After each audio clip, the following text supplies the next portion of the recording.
by crew chief Jonard Garcia, also a FIBA International referee. Nakapuso, second game on a Wednesday. We are nearing the finish line here in the elimination round. A crucial encounter between Benilde and San Beda right here on GTV. It is Puno and Liwag jumping it up. Here we go. Ball is up and the game is underway. First tap goes to us. Oo, Martin, parang gusto nila tayong isali dito sa laban, ano? Ready naman kami. Ready si Prince. Condition to. Ready kami. Practice pa naman ako kanina ng ano. Speaking of practice, nanonood si Coach Jamaica ngayon. Noy. Martin, oo. Hey Coach, former San Beda head coach, Coach Jamaica rin. Meantime, first possession for the Red Lions. Let's see how they will bounce back after that tough loss against Letran. They feed Yukian, turns around and hits his first shot. Martin, I like this matchup na binibigay ng San Beda para dito sa Benilde Blazers, ano? Medyo maganda yung matchup ni Eusebio at saka nitong ni Yuki Andrada. Medyo same sila ng build, athleticism, andyan dyan. That's right. Prince will watch out for the pace in this game because San Beda is actually holding down their opponents to just 65 points, which is the best in the league. Meantime, Benilde, as Liwag scores off the glass, Benilde is one of the highest scoring teams at just about 80 points per game. So abangan natin yung pace dito sa laban. Oo, and alam natin itong Benilde, mataas ang scoring nila, pero most of those points nanggagaling sa paint. Kasi alam natin kung ano yung nakukontribute nito ni Allen Liwag sa loob talaga. Pinaluluwag niya yung court para sa mga teammates niya. Precisely. Andrada misses. Sanchez with a look-away pass. Eusebio couldn't finish, but there was a whistle. All right, let's use this opportunity to go courtside for the first time. Nandito si Gleison Calco. Gleison. Being composed means maturity. Ito raw ang paalala ni Coach Yuri Espuenta sa Red Lions after falling into the hands of the Letran Knights in their last game. And this same composure is also what Jomel Puno wishes he had more of during that rivalry match dahil ito raw sana ang naging susi nila to cut down the turnovers they committed. Meanwhile, for Captain Lion Yukian Andrada, this maturity shows in being accountable and acknowledging that he should have made wiser decisions, admitting that he should have went inside the game instead of forcing three-pointers which were not going in. Ultimately, this is a crucial one for the Red Lions dahil ika nga ng kupunan, importante ito para sa kanilang kumpiyansa at moral going into the playoffs. A bunch of Lions are on a hunt today. Martin and Prince. Thank you, Gleisa.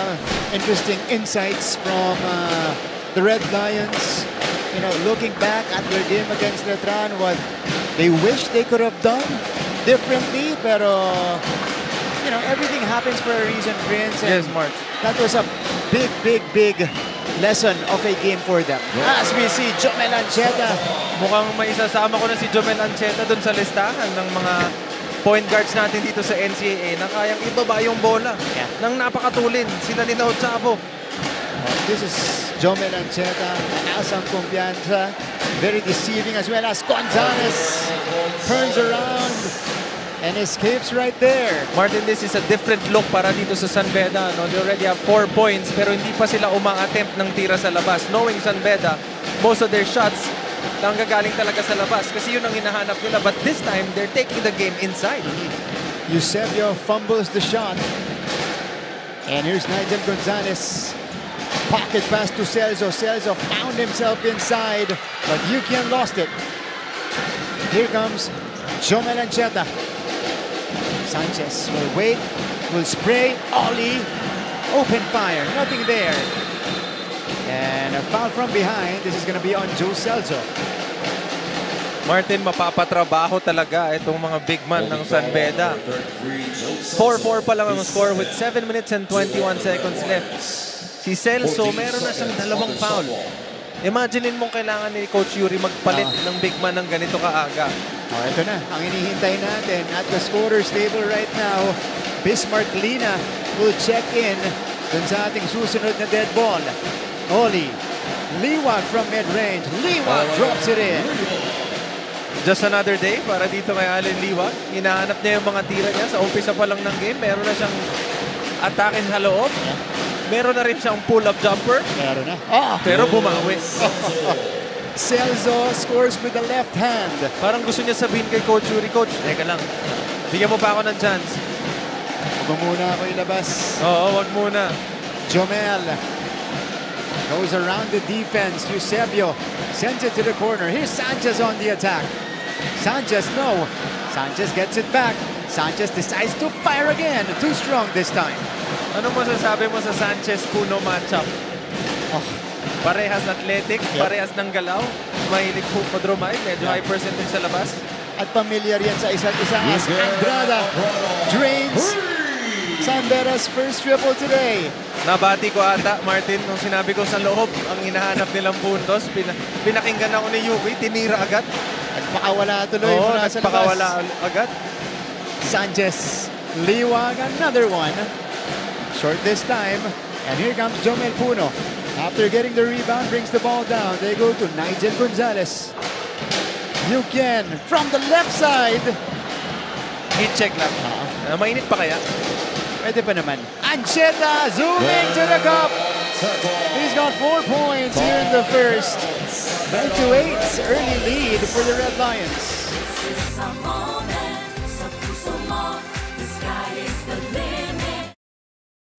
Kilalang-kilala ngayon si Carlos Yulo sa kanyang double gold sa Paris.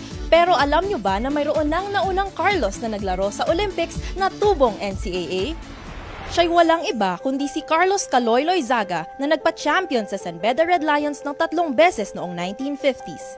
Lumahok si Loizaga ng 2 beses sa Olympics, pati na rin sa Asian Games, FIBA Asia at FIBA World Championships kung saan nagkamit siya ng maraming gintong medalya.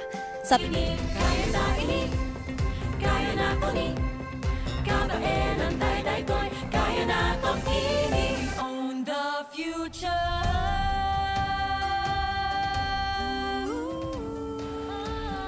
Balik sa ating laban, San Beda versus Benilde. And the captain of the Red Lions, Yuken Andrada with 5 points already. 1 from a turnaround jumper and another from long distance. Yes, and mainit agad tong si Yuki, ano? Aggressive siya dito sa umpisa ng game and parehas sila ni Allen Liwag na nagpapainit sa umpisa pa lang na pinaparamdam sa kalaban na yung presence nila. Especially si Yuki, galing siya sa bad game. Medyo under the weather siya last game and alam naman natin na si Allen Liwag, consistent yan eh. Kumbaga yung double-double sa kanya, parang paggising sa umaga, nag-toothbrush, ganun-ganun lang eh. Nakahain na. Oo, nakahain. Parang, double-double ba ako today? Okay. And one of the frontrunners natin sa MVP, itong si Allen Liwag. Allen Liwag will be guarded now by Lina. Pero si Bismarck pumosisyon na. Bismarck Lina taking that to Liwag right away. Napakaganda ng play na yun na sinet nito ni Coach. Sinet up nila yung lalabas papunta ng 3 points na si Penny Estacio. Alam natin na may tira yan sa labas. So walang chance, walang choice itong si Allen Liwag but to show for a bit. Giving Bismarck Lina the mismatch underneath and got the fake up para ma-set up niya sa foul to si Allen Liwag. And importante na ingatan ni Allen yung fouls niya kasi kailangan siya dito sa game na to. This is a behemoth of a man. Itong si Bismarck Lina. Beast. Tinitignan natin eh. Oh. Beast Mark. Ando doon na sa pangalan Lina. Eh. I mean, look at him. Very hard to handle. Rattles home the second one. Tapos, lately, pinakita pa niya sa atin na meron din siyang soft touch sa perimeter, di ba? Doon nangyari yun sa game nila against Letran. And San Beda's pressure paying off right away. Martin, naalala mo ba yung San Beda versus EAC? Na umpisa pa lang ng game, pumipick up sila. Yeah. Di ba? Yeah. And nung time na yun, that set the tone for that game. Yung time na yun, ang sabi nila, gusto namin i-set yung pace na gusto namin. And with this instance naman, pressure sila agad, nakakuha sila agad ng turnover. And they also did this against Letran, yung naka-pressure na sila sa backcourt. Yung maaga pa lang, parang desperate basketball. Yeah. Here's the trigger. Penny Estacio now in the ball game. Penny sends it out. Yuken! Oh! Second triple down and good for Yuken Andrada. Ang layo nun. from the parking lot. 8 puntos para kay Eugene Cometa. Nails it from the free throw line. Napakaganda ng pagka-challenge dun kay Cometa, pero pasok pa rin. Former Red Lion, Gab Cometa. Oo, yan yung mga masarap na pinapanood. Pag kalaban mo yung former team mo, former school mo, kasi parang for some reason, maybe unconsciously, meron kang gustong patunayan. Di ba? Tatlo yan para dito sa Benilde. Si Enoch, Sanchez, and Cometa, who are all on the floor right now. Liwag, in the meantime, corrals it. Sanchez. Sanchez atake. Sanchez, no. At the rim already. And the ball will be picked up by Payosing. But I like how aggressive Sanchez is. Maaga pa lang, sineset up niya na yung kalaban na inaatake talaga niya hanggang sa loob para makuha niya yung commit ng depensa. Clean up inside for Bismarck Lina. The beast, Mark Lina. And he's already making a difference for San Beda here. 15-10. Oh, medyo mas fresh kasi yung legs nito ni Bismarck. Kasi papasok lang niya eh. Tony Inot, panig kay Cometa sa labas. Liwag, short stop. Money for Allen Liwag. Matik yan. Parang nagsawsaw lang. Oo, sabi niya, binigyan siya ng bola sa loob ng paint. Sabi niya, wala lang to sa akin. Matik na sa akin to. Ito yung laro ko eh. Bismarck Lina. Kenny Estacio fades away. Couldn't hit. Ball is tapped to Tony Inot. And Inot starts the break. Tony, yes! Scoring in transition, Tony Inot. Oh, Benilde getting their groove. Ito si Tony Inot. Again. Oh, and yung beda kanina, sinabi natin na sineset nila yung pace para dito sa Benilde. Pero ang totoo niyan, kaya sumabay ng Benilde. Kumbaga, kung takbuhan yung pace or medyo mabagal, parehas meron silang baon. Justin Sanchez finishes the fast break plus the foul. And a free throw coming up for Justin Sanchez. 6 straight points for the Blazers. Third time's the charm. Unang dalawang atake ni Justin Sanchez. Medyo na-short siya ng finish. Pero yung pangatlo, sinigurado niya na masushoot niya. May kasama pang foul. Ito yung play at atake ng Benilde Blazers. 6 straight points. Tony Inot providing the goods. And the latest one comes from Justin Sanchez. Hard to stop that height or that length and size on the move. 3 minutes remaining in the first. Penny Estacio. Penny has Cometa on him. They go to Bismarck here. He's got Liwag right behind him. Lina, wala. Good pressure coming from Liwag. Parang medyo natawa ata si Allen Liwag dun nung nagkaroon ng konting banggaan.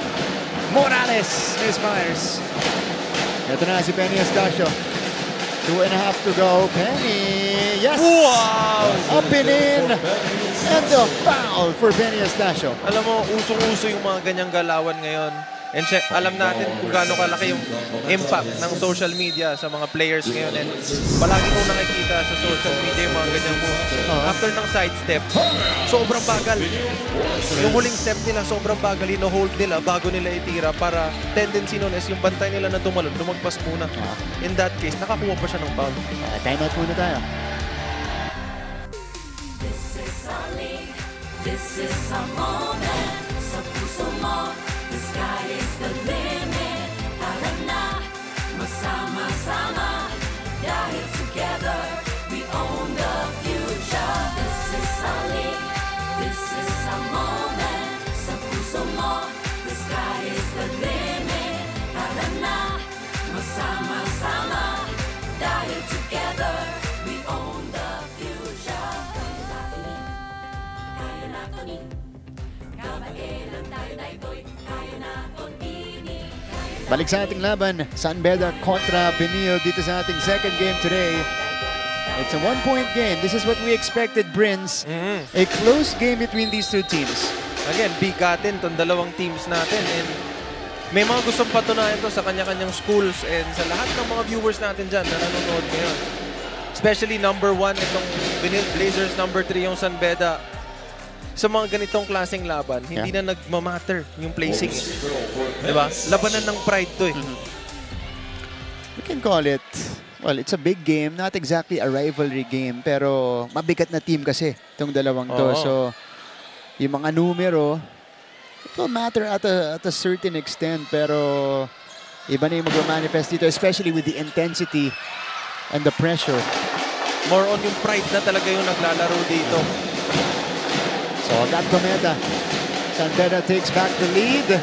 Penny Estacio completes the three-point play. Here's Ian Torres. Fresh off the bench. Morales. Open fire. He hits. Finds the bottom of the nets.